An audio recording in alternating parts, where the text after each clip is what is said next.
What's up, y'all? It's your boy Niner Faithful. I know everyone is having a legendary day. It's football day, baby.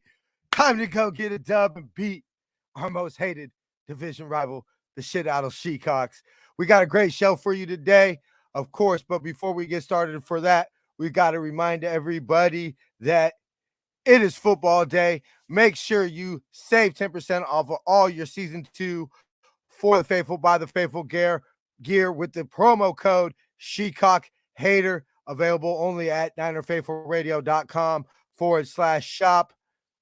Make sure you save 10% by using our shop49ers.com affiliate link and help out Niner Faithful Radio. Link is in the description of this video or podcast.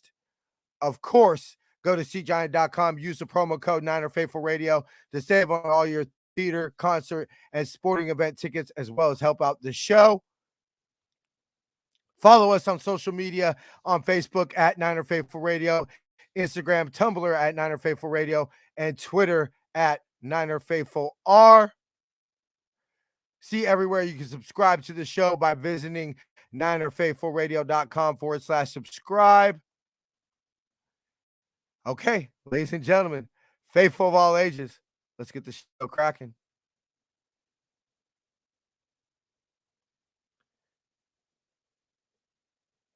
Yeah, I know that intro video is pretty short.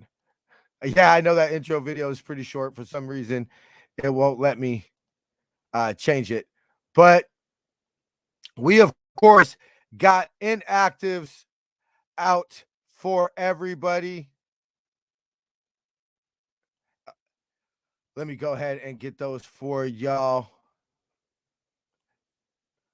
Daniel Brunskill, Brock Purdy, unfortunately, George Kittle, Tomoko Toure, and Nick Zakel will be inactive today. I ain't gonna lie to y'all, I'm really disappointed about that Kittle Corn one. I fully expected him to be active today.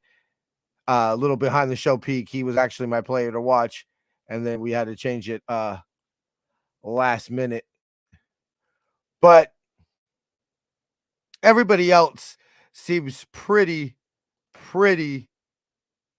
standard. I mean, I don't see anybody that's on here that I wouldn't anticipate being on here.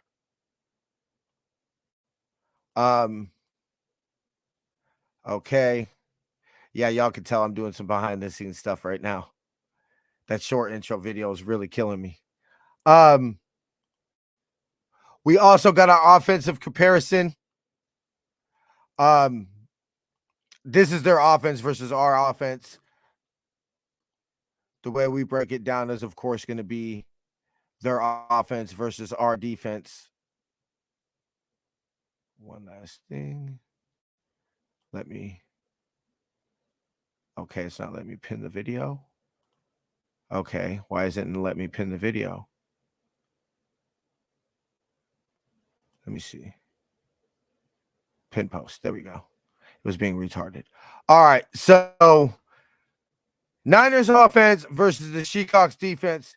Okay, we got points per game. Niners are scoring 10. Shecocks are giving up 16. Passing yards, Niners have 155. Shecocks are giving up 340 a game. Rushing yards, Niners have 176. Shecocks are giving up 103. Total yards, Niners have 340. Shecocks are giving up 443. First downs, Niners have 17. Shecocks are giving up 20. We got 11 by rushing. They're giving up 5 by rushing. Passing, we have 5. They're giving up 13. We have given up 2 sacks. They have 2 sacks on the year. We have 2 turnovers. They have 2 takeaways on the year. This is the stat that I'm most interested in. They obviously say third down and turnovers are the 2 stats that determine the game more times than not. The Niners on third down are 47.6% so far on the year, which is obviously only last week. The Shecocks are allowing 53.33%. Honestly, between you and me personally, y'all, faithful to faithful, we get 53, 54% third down. I love that. That means we're extending drives. I don't see them being able to move the ball much, and we'll get into that more when we get into our defense versus their offense. But if we can sustain drives at that type of clip, we're draining the clock off, which is keeping our defense fresh, especially our D line. And we're ultimately sticking to the game plan, which is to run the football. I went on Sam Dog's Niner Shecocks show, and also I said it on the review show last week. What encouraged me so much about the first half last week is when we stuck to the game plan, i.e., what we practiced all week. Trey Lance looked fine. It's when we had to get away from the game plan in the fourth quarter, also when the monsoon was coming, that we went ahead and had problems. Um, Before we get deeper in the show, of course, we do got a little bit of Niner news to get to. We signed Mitch Wisnowski to a 4-year extension. He had an amazing game punting the ball last week. We have obviously going to miss Elijah Mitchell this week. We're going to go ahead and play a clip real quick for you of Kyle Shanahan talking about when Elijah Mitchell could possibly come back. We're estimating around 2 months, 8 weeks, so give or take a few. So hopefully it goes well and it's earlier, but you never know with those things. So but that's what we're guessing. We're estimating around 2 months. Sorry, I have the loop button on. And this is him talking about when Elijah Mitchell got hurt. He did it on near the red zone. I think he has I want to say it was like a 16-yard run. It was a 16 or 11-yard run. It was about 4 plays before our touchdown to Devo there in the first half. So obviously that's a big news story coming into the game. We also have a clip that we'll play here in a little bit of Kyle Shanahan's confidence on the backup running backs, i.e. Jordan Mason and TDP. But before we get a little deeper, real quick, Niners are 17-30 overall versus the Shecocks and 1-7 at Levi Stadium. I was there for the only win. I've also been there for a lot of the losses. The Niners are 22-3 when allowing 17 or fewer points. And Niners are looking to bring Shanahan's record in September to 500 at 9-9. So here is Shanahan on the confidence of the backup running backs. We're always been comfortable with Jeff just because of his experience and what he's done here. We know what we're going to get. The other two guys, they made our team for a reason. They're two talented players who we think can help us a lot running the ball, but they got to grow up fast. They're trying to compete and learn how to play better without the ball in their hand. With injuries and stuff, they're going to have more opportunities to get some carries and things like that, obviously, but they got to grow up and get this experience while on the run. So a lot more pressure will be on those guys, and we're going to have to pick it up as a group to help them out. We also have him on what exactly they needed to work on while they were inactive. Running, both of them. I think they're very similar. They don't mess around. They get downhill. Sorry. Up, that's blocking. That's every single part of the pass play. It's protection. It's every single thing that goes in football when they don't have the ball in their hands. So, same. Here's Juice talking about it as well. Yeah, I think that's 1,000% correct. That's really the toughest thing for a running back in this offense. Usually the transition from college to the NFL, as far as just carrying the ball, is really not that. It's not a huge transition, and that's why you'll see a lot of successful rookies in the NFL at the running back position. But just like Kyle said, it's that stuff when you don't have the ball. It's the pass protection. It's the run and the routes. For us specifically, running backs are blocking a lot, because we got a guy like Devo Samuel who runs the ball, or Ayuk or Trey, and so you get asked to do some things that maybe I would be doing as a fullback, as a halfback. So those are all just added stuff to their plate, but it's not something they can't do. It is definitely something that they can learn and something they can be successful at. So as you see that clearly they're rookies and there's a lot that they need to work on. But I don't, Kyle Shanahan, we have the clip right here. Running both of them. I think they're very similar. They don't mess around. They get downhill. Two types of styles that we need and that we like. But there's a lot more to playing football with us than just running with the ball. We're always been comfortable with Jeff just because of his experience and what he's done here. We know what we're going to get. The other two guys, they made our team for a reason.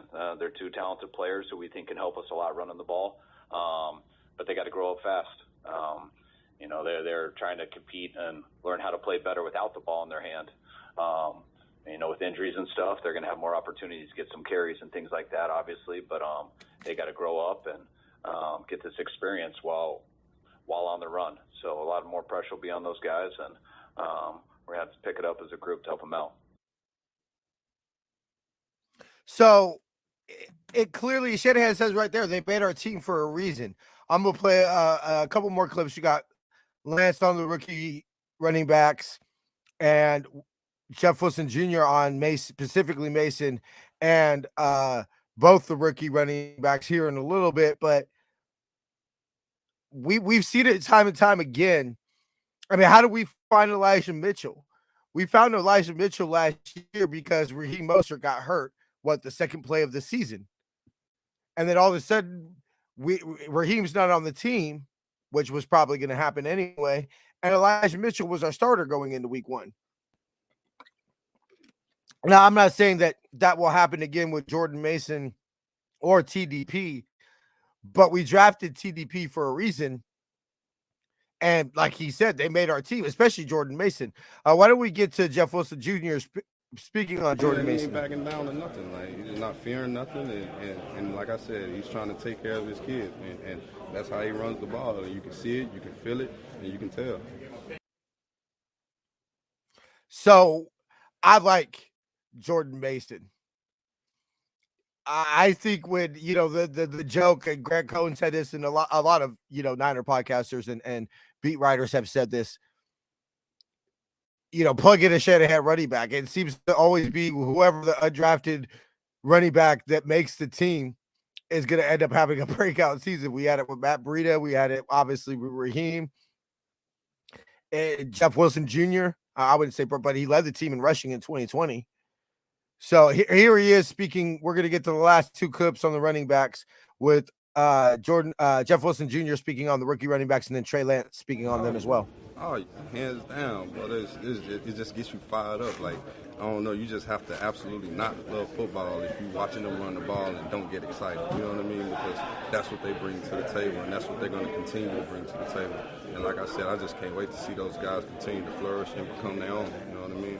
That's why I tell you, you got to really be on it, man, because it's any given Sunday and anything can happen. Like I said, this is one of the most intense games you can probably play, and there's guys that's doing it at a high level. So there's a lot of stuff that can go on, so you always have to be ready. Yeah, they've grown up a lot, really fast, off the field specifically, just how they take care of their bodies. Todd around a lot, and JP just getting to know him still more and more every day. But the way those guys have matured, I've just seen off the field, honestly. They've always came to work in meetings and everything, locked in, taking notes, whatever it may be, asking questions. But off the field, those guys have learned definitely to be pros, and from Elijah and Jeff and Juice and all the guys they've had, in and out of the room since OTAs, they've learned a lot from those guys. So as you see, it seems like, the team has confidence in them being able to get the job done. And let's be real, they're not going to be the starters. Majority of the carries where you think would go to Jeff Wilson Jr. So I have full confidence that even though we're missing Elijah Mitchell, who looked real good in the carries he had last week, we'll be fine. One more time before we get transitioned. Here's Juice on them as well, and then we'll go ahead and get into Niner defense versus Shecocks offense. Yeah, I think both the guys are extremely talented. That's the reason they made this team. Do they need to grow? Yes. I think any rookie does at this stage in the game, and they're going to grow up fast. The best way to learn and the best way to get experience is to go out there and play. And I think they're going to get that opportunity here in the next couple weeks, and I think there's a lot of good things coming for both of them. I think both of them can go out there and shine, and I'm confident in them running behind me. So, I mean, Juice right there, I'm confident in them running behind him. So I think we'll be fine in the running game this week. Now, moving on to defensive comparison. As you see, very similar. Their defense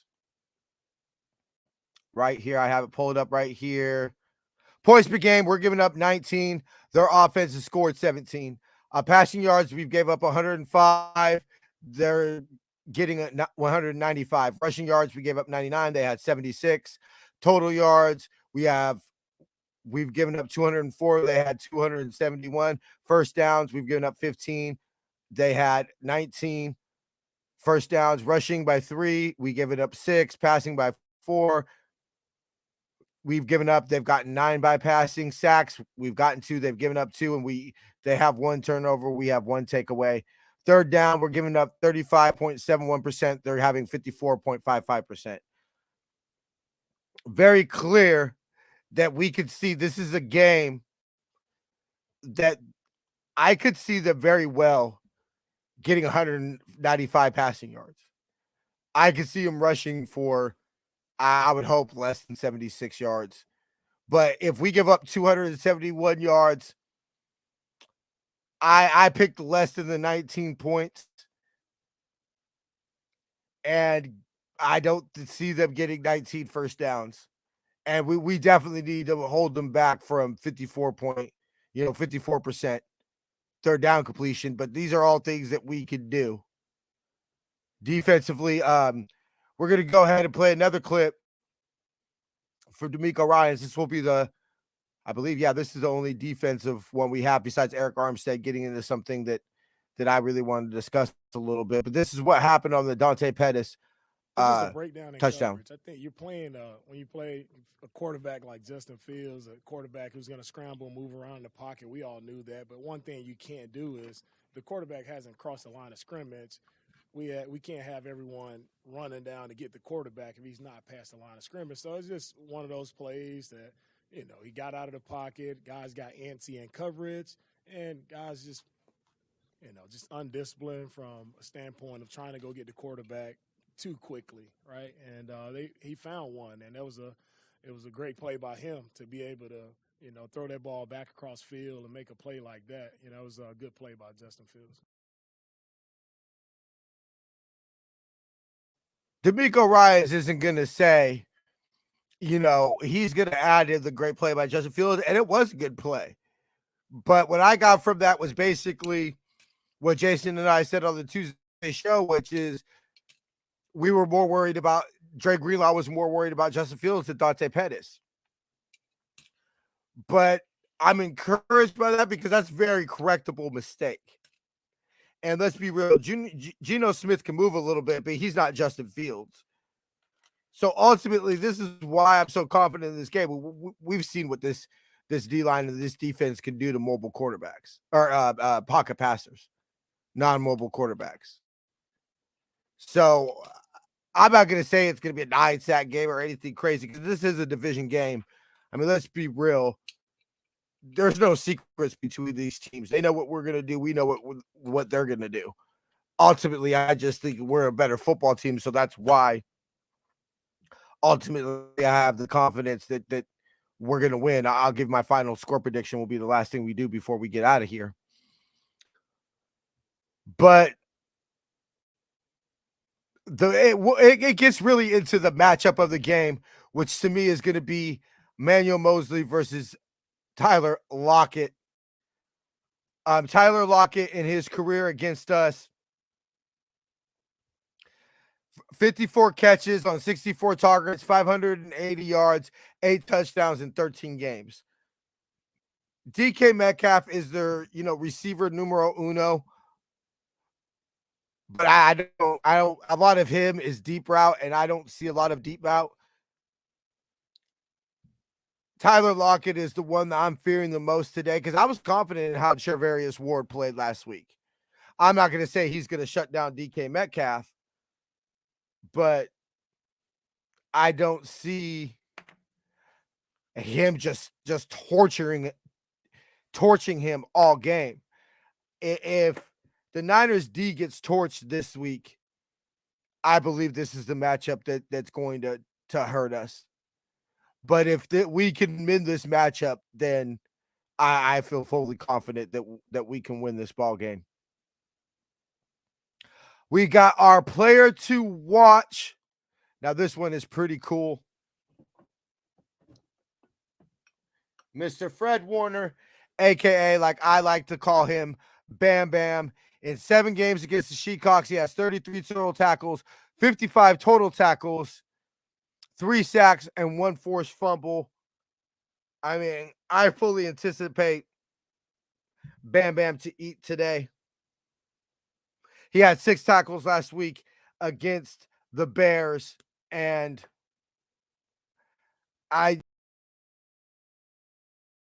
Fred Warner is going to take it personal that the D gave up those plays. He's the Roddy Lott of this defense. He's the one that's going to hold everybody accountable. Obviously, there's more than just him, but he's the leader of this defense. He's definitely going to be the one that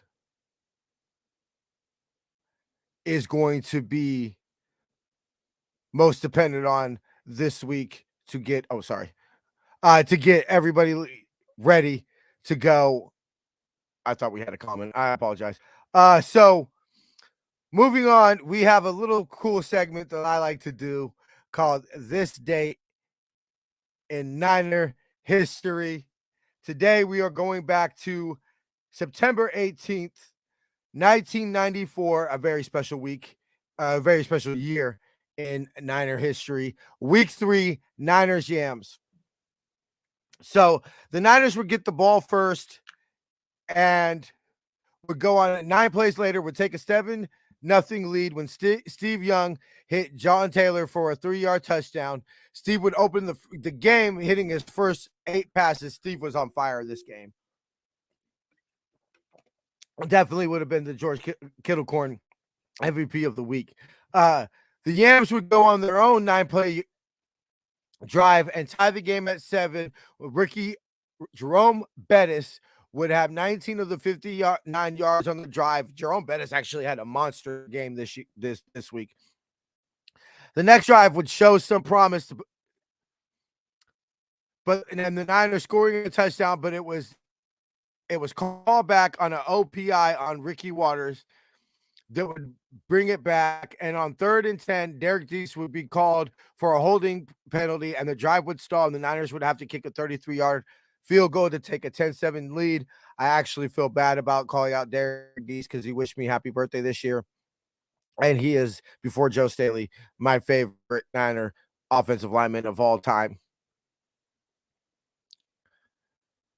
The Yams would get the ball all the way to the Niners' 8-yard line on their next drive, but our D would bend but not break, and they would have to settle for a field goal to tie the game at 10.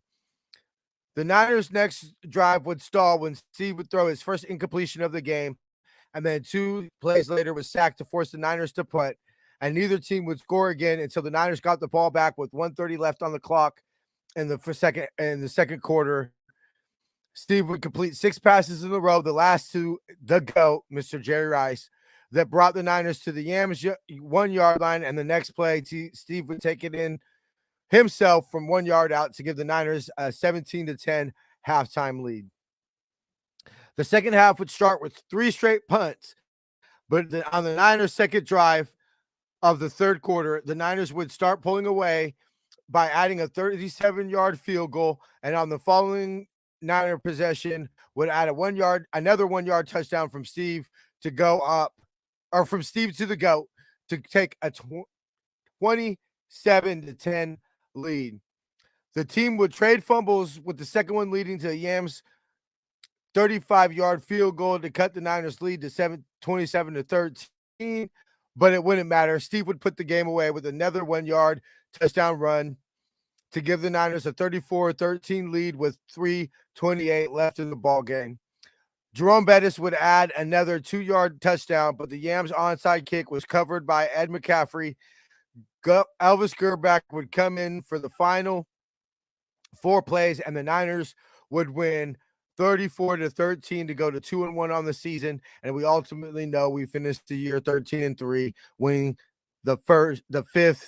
being the first team to 5 and winning our 5th Lombardi, our last Lombardi as well.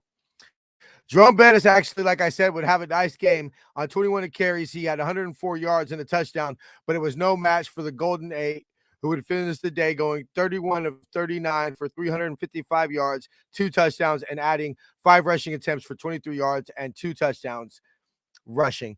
The GOAT would have, Gary, of course, would have 14 targets, 11 receptions, 147 yards, and a touchdown. I mean, we really used to be that team, y'all. Like, watching this game and going back and reading the comment, we got some comments here. Let's go. Converse, I believe. Let's go. Here's the link for the streaming link below today. Got you, bro. Thank you. Y'all want to click on that link, you can go ahead and click on that link if you would like. I don't know if I would, though. Appreciate you watching the show, though, bro. Yeah, it was just amazing to watch when we were that team. That was honestly probably Steve's best season. Won the MVP, won the Super Bowl MVP, and man, it was just beautiful to watch. If Trey Lance could come 30% of what Steve Young was, I would be extremely proud, satisfied, excited, whatever you want to call it. Okay, we're going to go ahead and move on to our final segment. That is our 4 keys to victory. Key number 1, don't beat yourself. It was literally my last key last week. Clearly, the Niners didn't listen to the show as they had 12 penalties last week. Half of them came in the fourth quarter. And to add salt to the wounds, all 3 Bears touchdown drives, the Niners had them stopped on 3rd down, but each time Niner penalties would extend the drive and they would make us pay. We cannot do that this week and win. But if we play a clean game this week, I don't really honestly see any way we lose the game. Key number 2, do your job. With the faithful have not had a chance to see our beloved Niners play at the Field of Dreams since January 2nd. It's going to be beyond crazy. And it would be easy for players to be overamped and try to do too much, trying to make a play and then impress us. We cannot let this happen. I have full faith that the coaches have put together a great plan this week. And if we do not do too much, plays will come to each player. And importantly, we will walk away with the dub.